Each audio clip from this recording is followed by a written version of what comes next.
Good morning, everybody, and welcome to today's video. Today, I wanted to talk to you about when the narcissist makes a rash decision and leaves you and then regrets it later. So let's jump in.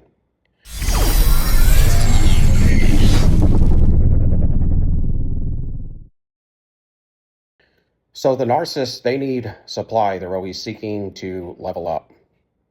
And when it comes to their lifestyle, the most important thing to them is supply in their whole life. Outside of protecting the mask and somehow getting finances, which is a form of supply, they're looking for people supply.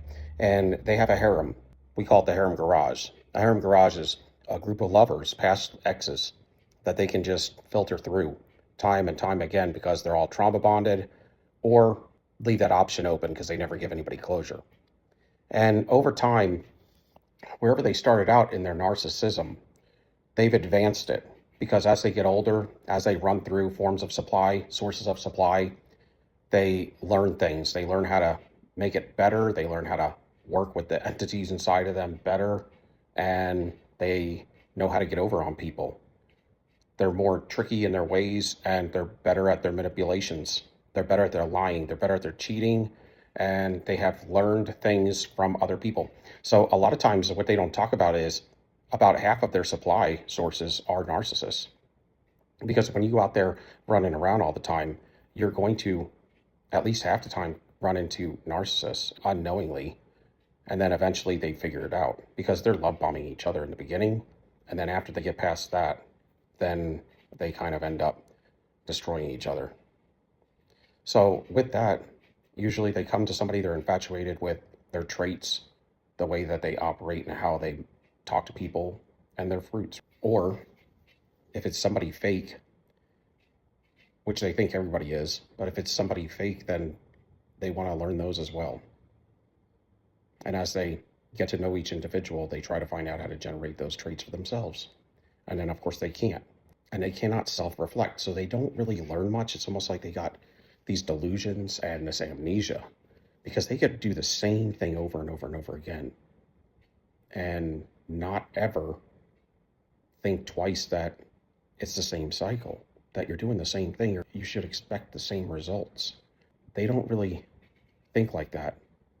So they learn these traits and all these different things from other people, half of them which are toxic, and they increase in their narcissism, meaning their toxic abilities to get over on people.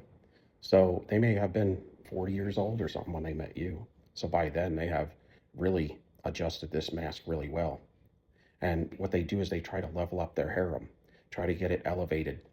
It's kind of like if you started out with a Toyota Corolla, you really want a Ferrari or something.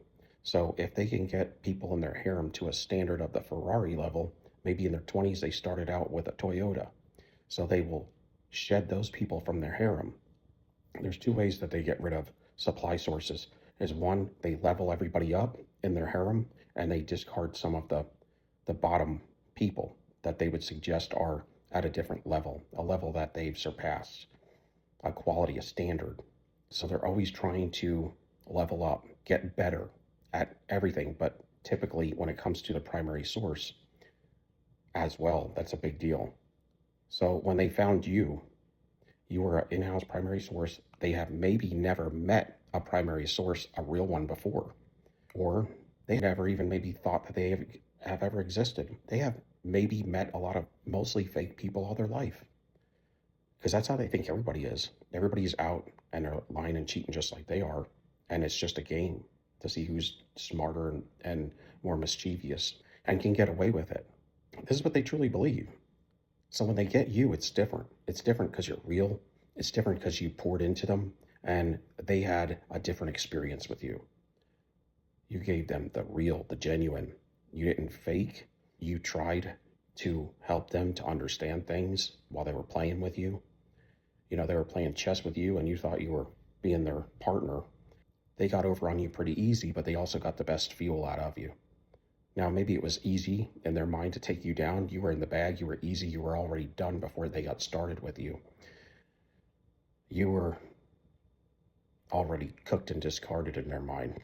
Well, They also thought that you were going to stay to them and be a codependent to them because that's what they form in you. They get you to go into their fantasy and deny yourself, and to deny yourself and to put them in charge of you. And then that's how you get to a point to where you need validation through them. You see, because you handed them your loyalty, you handed them your control. You put them as a controller of you, almost like a god to you, unconsciously. But this is kind of how it looks like in the spirit realm. That's why God kind of cuts you off a little bit. It's hard for you to get to him because the covenant that you went into is at such an evil level, unbeknownst to you, because it's a wolf in sheep's clothing. But some of the signs that you will see are when you get cut off from God, and this person draws you down to your ego from your spirit man, and you're almost disconnected. It's almost like your power lines to heaven have been they're thinning, that's for sure. And everything that you try to do, you're just in ego. But you gave them everything you got, and then they discard you hard and heavy. At some point in time, after several cycles, you learned about narcissism.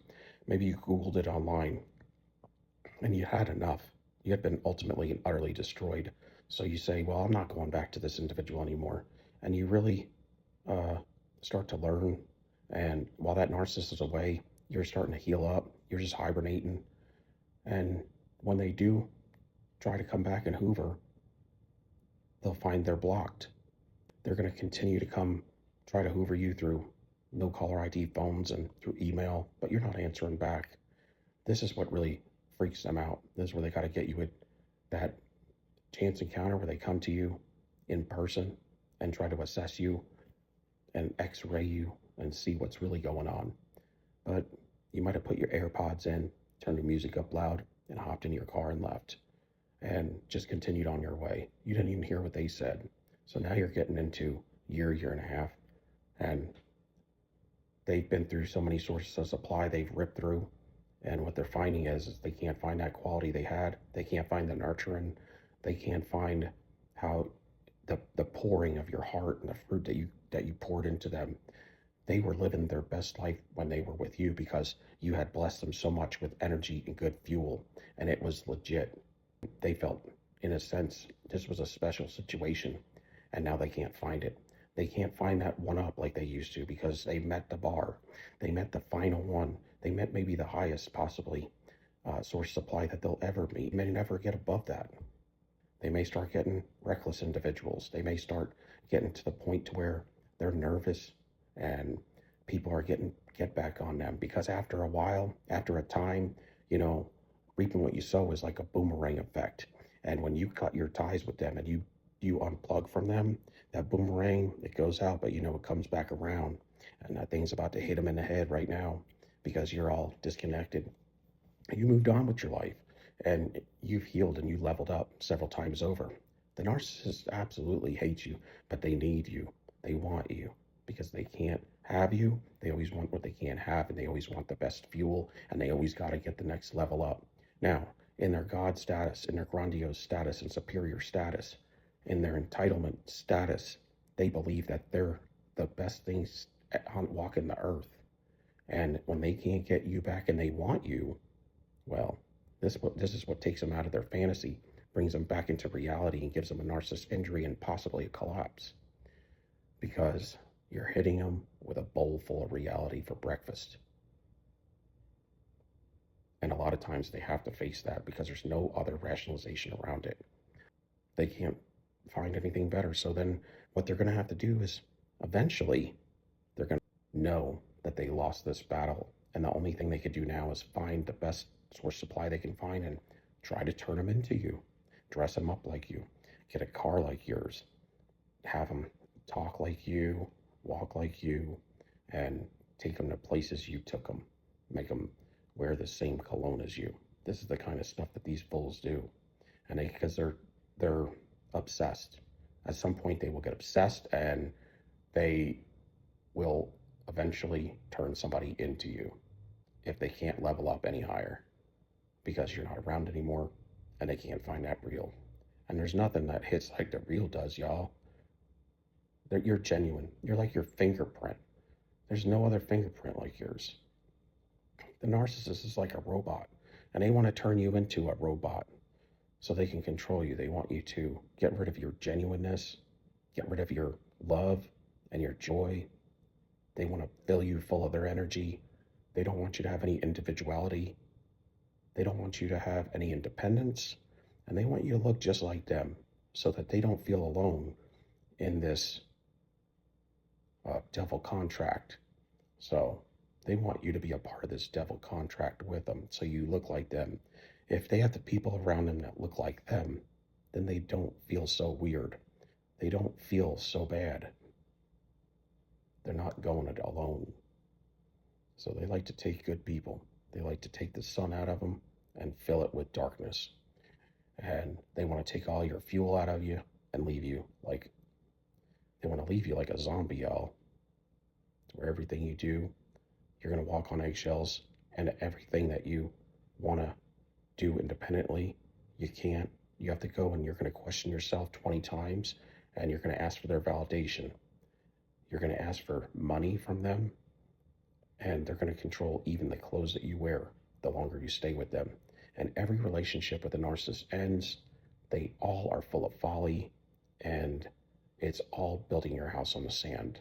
You're never happy, and every relationship is miserable. So best believe they're following your social media. So don't follow theirs. Just know they're watching you because they're stalkers. And at one point in time, you were their property.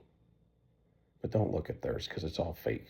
They're a complete facade from their inside out and everything. You best believe their pages on social media are going to be the most manipulative thing in the world. Anything with a smile on them is not. It's miserable. They live a miserable life, and anything living around them is miserable as well. So if you can give me a like, subscription, just stay on your path, stay real, stay true to you, get your independence and keep it, build boundaries, and you have a birthright, and don't have anybody step on your birthright. Till next time, soldier up, peace, we out.